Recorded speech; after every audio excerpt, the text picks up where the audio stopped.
vedare tinokuchingamidzai zvekare kune chimwe chirongwa pano paZim Facebook Secrets and Confessions. Tadzoka zvekare nemamwe mamessages. Regedzai tibva tapinda mumamessages edu atadzoka takakubatirai. Ei zvakangoma hazvo veduwe. Hanzi makadi zvenyu mukoma. Ndinokumbirawo kuti munge muchindipostirawo nyaya yangu makavika chitupa changu. So ndine nyaya iyo yandikuda kukuudzaiwo yakaitika mugore ra2013 apo pandainge ndichangobvawo mukupinda muno mumujoni. So ndakati ndapinda muno mujoni ndokubva ndazotanga kufambidzana noumwe mukadzi uyo wandakambofambidzana naye panguva yacho iyoyo, but takazosvika hedu pakunosiyana. So mukadzi uyu ainge achienda kune imwe chechi. Chechi iyi mukoma ameno kuti ichechi chaiyo chaiyo here kana kuti itori satanic church. Chechi iyi mukoma yaitombopota ichiburitsa maadverts ayo musi weSunday ende yaiwanza kuburitsa maadverts ayo kuETV chechi iyoyo. So uyu mukadzi wandakatanga kugara naye ndokwa ainge achienda kuchechi kwacho ikoko. So mukoma I think kuti chechi iyoyoyo kuzimu inenge yakatobhaniwa because inenge yakamboita mabranches ayo kuzimu ndokubva yazobhaniwa chechi iyi, but muno mumujoni aiwa ichirimo uye inotoadvertisa pamaTV especially kuETV. So mudzimai uyu wandainge ndogara naye akabva anditi, iwewe kana uchida kuti tirambe tichingogara tiri tose, iwe unofanira kuti unofanira kuti unge uchisiyana nedoro then tobva tatanga kuenda kuchechi tose. Saka semunhu wekuti kumba uko ndainge ndakambopindawo kuchechi idzi dzemasowe ndakabva ndati iwewe tofanira kuti tinge tichienda kumasowe kana uchida kuti ndinge ndichita zvekunamata, but akabva azoramba. So nekudawo munhu wangu ndakabva ndazotanga kuenda kuchechi kwacho ikoko. Ichechi yekutoti vanhurume vanotopfekawo mablack and white zvekare vakadzi vanopfekawo mablack and white ende kunotongopfekwa uniform waya. Takati tasvikako kuchechi the very first day ndokubva ndazonyorwa zita, but chakandinetsa ndechekuti ndakati ndanyorwa zita rangu rakabva razokandwa mune imwe yainge yakaita plate, but plate iyi yainge yakaita kunge chihari, so ndo makakandwa zita rangu. Ndikabva ndati iyi yava ipiko iyi, but kwainge kusingamboparidzwe kusingamboitwe sei, kwaingoitwa zvemari chete, money after money, money after money. Ende waiti kana ukada kuendesa mari yako waibva wapiwa envelope, then wabva wazonzi unofanira kuti unge uchikanda mari yako muenvelope wabva wanyora zita rako, then maenvelope evanhu avo vanenge vachangotangawo kuuya kuchechi ikoko maenvelope acho aiswa on the separate side because paitova nemunhu anenge akabata bhuku. So saka paya pekuti munenge mapedza kupa ingava iri free will offering or anything, then mari iyoyo yaibva yaiswa pasaidi mazita achitoverengwa. Vaya vanyowani maenvelope avo anenge aine mari aibva atoiswa pasaidi. So zvinhu zvekuti zvakatongondinetsawo kuti what is going on. Then chimwe chakazondivhundutsa ndechekuti takati tabva kuchechi ikoko mukadzi uyu aingova netumwe tumarituals twaaingoita, like taiti paya kana tava kuda kunosika bonde aibva angovhura kana bhaibheri obva atanga kuverenga bhaibheri. So I just thought kuti munhuwo angori holy, but nerimwe zuva mukoma ndakabva ndazocherechedza ndikabva ndaona kuti mukadzi uyu each and every time patinenge tava kuda kunosika bonde aibva ati ini handidi kuita bonde murima. Ende aiti kana pedza kuverenga Bible obva aenda obva anodzima light. Saka kwainge kuine switch relight remumba umo matainge tichigara waitofamba wotoenda kudoor obva wazonoswitcha off light. Saka ndaisambonyanya kuzvitarisa kuti bhaibheri iri aizoriisa pai. One day ndakanyatsokucherechedza ndikabva ndaita sekunge ndainge ndakatorelaxa ndakamumirira paya. Munhu akati paya patainge tamboita romance ndokubva azoti wait, akabva atora bhaibheri riya, akatora bhaibheri ndokubva atanga kuverenga. Akati apedza kuverenga ndokubva ati ngatinamatei, tikabva tanamata. Munhu ndokubva azoburuka pamubhedha, ndiye uyo akabva azoenda akanodzima light. Ndakanyatsokumutarisisa nekona reziso ndikabva ndaona kuti munhu uyu akaita sekunge ainge aisa bhaibheri riya pane chimwe chidrowa, but akaramba akaribata bhaibheri iri akabva ariisa pasi ndokubva azorikikira pasi pemubhedha negumbo. Ndikabva ndati I'm going to wait for this person kuzonosvika achizonorara. Ndakati ndamumirira kusvika avata ndopandakabva ndazomuka ndichita sekunge ndainge ndichida kuzvibatsira sezvo ainge asina kupinda nechichemba, chimwe chibhaketi chataishandisa sechemba musi wacho iwoyo. Ndopandakabva ndabuda panze ndikabva ndachitora. Saka ndakazoti ndichinonochi ndichigadzika pasi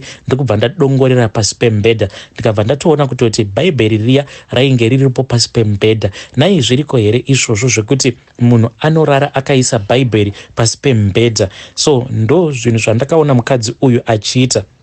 Musi wacho iwoyo ndakati ndiri kubasa ndikabva ndati kufunga ndikabva ndatoti ininika mukadzi uyu handichade kuti ndinge ndichigara naye, ndakabva ndatanga kugara somewhere else. But chakandidetsa ndechekuti instead yekuti tinge tichitaurirana, iye akabva azopa vamwe vaainge achiti ndo maelders ekuchechi, ende pamaelders awa painge paine umwe ainge akaita murungu, but not like murungu but varungu vaya vekuna naBrazil. Saka umwe wacho akabva atotanga kutondithreatena mukoma zvekuti ndakatovhunduka kuti zvichiri zvechechi here kana kutoti zvatova kwaSatani, because ndakatonzi kana ukaramba kudzokera kuti unge uchinogara naye kuti munge muchigadzirisana, tichatsvaka vanhu vekuti vachakutsvaka ende pavachakuwana vachakuuraya iwe. That is what the guy said. Saka akanyora on my WhatsApp, ndikabva ndati munhu uyu mamessages awa ndiri kufanira kuti ndinge ndichimachengeta. Inge ndiine chimwe chiapplication chandaishandisa kuti pose pandinenge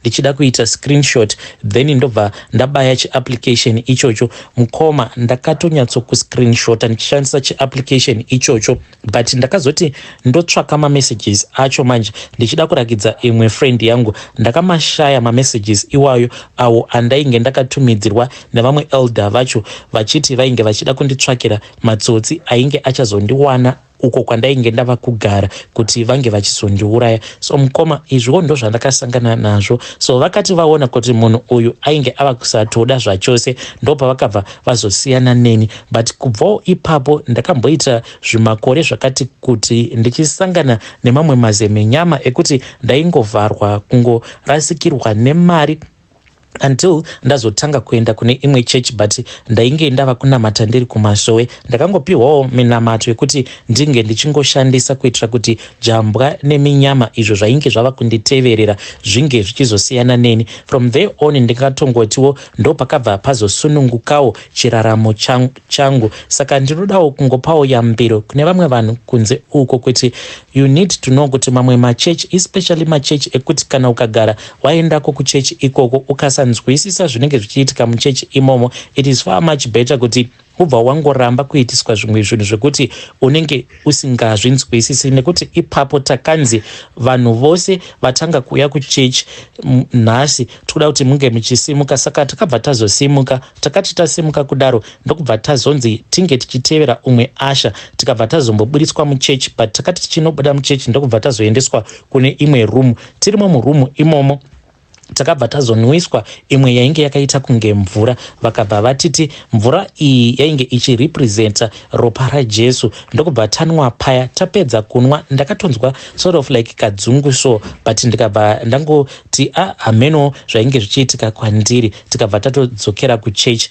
ende tirimo muchechi takaseparatewa from our partners, tikabva tazonogadzikwa on the other side zvekutoti tainge tigere tiri kwedu toga, zvekuti anything that was supposed to be done kwaibva kwatongouya maashers pobva vatotibatsira vachiti batai apa munodai. Zvinoitika muchechi imomo marituals ega anoitwa muchechi imomo, hakuna kana kuparidzwa kunomboitwa. I am sure kuti vamwewo vanoiziva chechi iyi vachabva vatoiziva. Chechi iyi yaiwanzokuti makuseni ega kana kuri kuETV chechi iyoyi yaibva yaita maadverts ayo, hameno kana ichiri kuita maadverts acho nanhasi. But ndokuchechi kwacho kwaainge achienda mukadzi uyu akatoita kuti ndinge ndichitenga sheti yewhite netrouser reblack, iye ainge atoriwo neuniform yake yesketi yeblack nesheti yewhite. Ndokwaaienda mukadzi uyu kuchechi, but zvaakaita so zvainge zvichitongondivhundutsa. From the very first day raakauya kumba kwangu akatongouya nebhaibheri rake. So ndikatongofungidzira kuti ndiva naamai holi vanotanga vakuverengesa bhaibheri musati maita mutambo webonde. But ndainge tisingatozivi kuti munhu paya pandinenge ndarivara aibva azoisa bhaibheri pasi pemubhedha. Hameno kuti ainge achizviitirei, iye ndiye anoziva. I never got the chance yekuti ndinge ndichimubvunza. Nanhasi ndinoitya chechi iyoyo, uye nanhasi zvandichiri muno muJoni I don't feel any safe at all. Ndogara ndichingotya kuti zvimwe kuda maybe vanhu ava vachiri kutondivhima sezvo ivo elder vacho vakati tichakutsvaka uye tichakuwana. Hey, vedare ndo message iyo yandakatumidzirwa ichibva kuna mukoma vedu, hanzi translate it at your own risk. Mukoma, inini kana mukazonzi munondiziva here amundizivi. Yo, zvakangoma hazvo veduwe. Naimi church iyi maibata here, iri kunzi ndo church yainge ichipinda mukadzi wacho iyeyuyu. Hanzi church iyi yainge imboriko kuzimu but yakabva yazobhanwa. Kune avo vanonyanya kuziva mahistory emachurch, please tibatsireiwo mucomment section kuti church yakambobhanwa kuzimu ndeipi. Yo, zvazvakangoma hazvo veduwe. Regedzai tibva taenda panyaya yedu inotevera. Nyaya yedu inotevera yakamira sekudai so. Hanzi makadi zvenyu mukoma, ndinokumbirawo kuti munge muchindipostirawo nyaya yangu makaviga chitupa changu. Inini ndiri mudzimai ane makore 28 years ekuberekwa. Ndikudawo kukuudzaiwo izvo zvandakasangana nazvo pane umwe musha apo patainge tichirova zvitina. Gore iroro rainge riri gore renzara muna 2008. So amai vangu vakabva vazowana peace job pamwe pamba apo painge pachida kurohwa mafarm bricks. So takabva tazotanga kurova mafarm bricks aya. Iyi mukoma zvatakasangana nazvo pamba ipapoka. Dai kwanga kuri kunzi painge pasiri pamba pemunhu mukuru ainge achiita zvematongerwo enyika, dai takaenda tikanomhangara zvatakasangana nazvo. But munhu wacho anototyisa, nanhasi uno anototyisa, especially paya pakamboita ma-elections aya ainge aine violence. Iyeye muovet iyeye ndiye aitofamba ari pamberi. So at that time takabva tati tawana peace job ndokubva tatanga kurova zvitina. Tazotanga kushandisa ivhu repane churu chimwe chaainge asina kusiya atinongedzera kuti munge muchizoshandisa churu ichi. Takati tiri busy mukoma tichichera churu chiya, ndo patakabva tazosangana nedehenya remunhu, tazosangana neruoko rwemunhu. Mukoma, ruoko urwu rwemunhu rwairakidza kuti rwainge rusina makore akati wandei, rwabva mukuvigwa pachuru ichocho. So takati tasangana narwo ruoko urwu, amai vakabva vati ngatingosiyana nazvo. And at that time mukoma, muvillage medu mainge muchiitika imwe violence yekuti yainge ichityisa, ndokubva tangosiyana narwo ruoko irworwo. Mangwana acho makuseni takati tadzokera pamusha paya, takabva tazorushaya ruoko rwuya. Uye muovet uya akazoti adzoka kumusha haana kana kumbogara ava suspicious kuti ndo zvatainge takasangana nazvo izvi pamusha pake. Mukomana nhasi uno hatizivi kuti anozviziva here kana kuti haazvizivi, but ndo zvatakasangana nazvo izvi pamusha pake. Violence yainge ichiitika kumaraini ekwedu yainge ichityisa. Takatowitnessa vamwe vakaurawa, vamwe vakangonyangariswa. This is my own story mukoma. Amenowo kuti vedare renyu vanoti kudii. Hey, vedare ndo message iyo yandakatumidzirwa ichibva kuna vanzvadzi vedu. Yo, zvakangoma hazvo veduwe. Please ngatizamei kuti tinge tichitaura navo vanzvadzi vedu ava mucomment section. Yo, regedzai tibva taenda panyaya yedu inotevera. Nyaya yedu inotevera yakamira sekudai so. Hanzi makadi zvenyu mukoma, ndinokumbirawo kuti munge muchindipostirawo nyaya yangu makaviga chitupa changu. So inini mukoma ndakambofamba noumwe muchinda, but ndainge ndisikatozivi kuti muchinda uyu ndozva ainge achiita. But muchinda uyu pari zvino akatosungwa. Paakasungwa pacho vainge vabva mukupindira umwe murume nemudzimai wacho vainge vachibvawo kuzimu. Hameno kuti akazviziva sei kuti vanhu ava vainge vaine mari yavainge vakachengeta mumba. So inini nemufesi uyu zvataita ndezvekuti taifamba tichimaunta ma-TV kumadziro. So friend yangu iye ainge achimaketa pamafacebook, saka ndo paaiwanzokuwana macustomers ake. Saka taimaunta ma-TV uye zvekare nekugadzira ma-fitted wardrobes aya. Saka takabva tazowana rimwe contract pamba peumwe muzimu.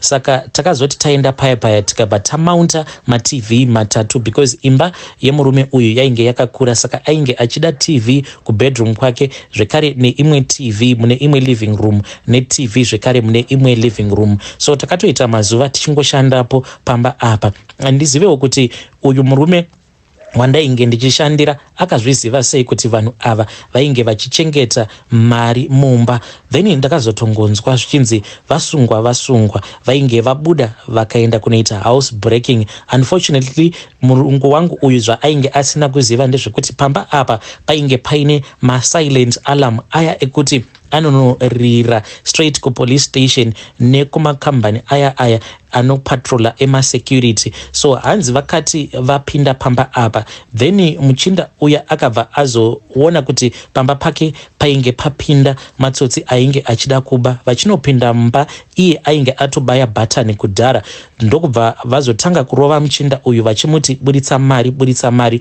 Marodhi ose anobvako kumasebhabhu ainge atokombewa nepolisi uye zvekare nemotikari dziya dzemasecurity. Vakazoti vatora mari vachitofungidzira kuti vainge vatobuda bhobho. Vakati vava kudhiraivha vachibudako kumasebhabhu ndopa vakazongokaruka vatoona kutoti vainge vakombwa. So mistake yakaitika ndeyekuti murume uyu wandaishandira panguva yacho iyoyo pavakazosungwa ndiye ainge akabata pfuti iyo yavainge vachishandisa pakuba, but pfuti iyi inonzi hanzi ine dzimwe mhosva dzinotosvika kuma-23. Inoratidza kuti muno muSouth Africa yakauraya vanhu vanokwana ivo kuita 23.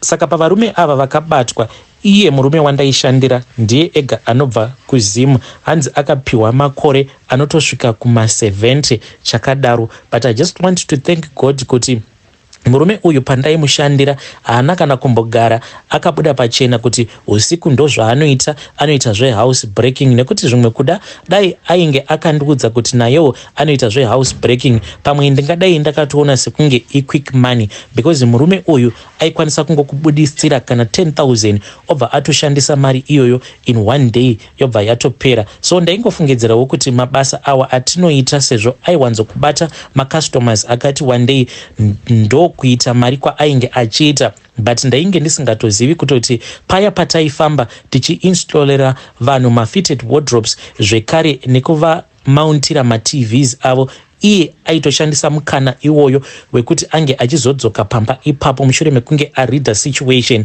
obva vazotorova zheti ravo. But I just want to thank God because maybe ndingadai ndichiri mukati dai ndakazobatana naye murume uyu. Hei vedari ndo message iyo yandakatumidzirwa ichibva kuna mukoma vedu. Naimi zvazvakangooma hazvo vedu we. Saka ipo paya paunohaya munhu kuti ange achiuya kuzokufitira TV anenge achitoona situation, kana atoona situation then uzotodzoka time obva watoroverwa house breaking. Hei zvazvakangooma hazvo vedu we.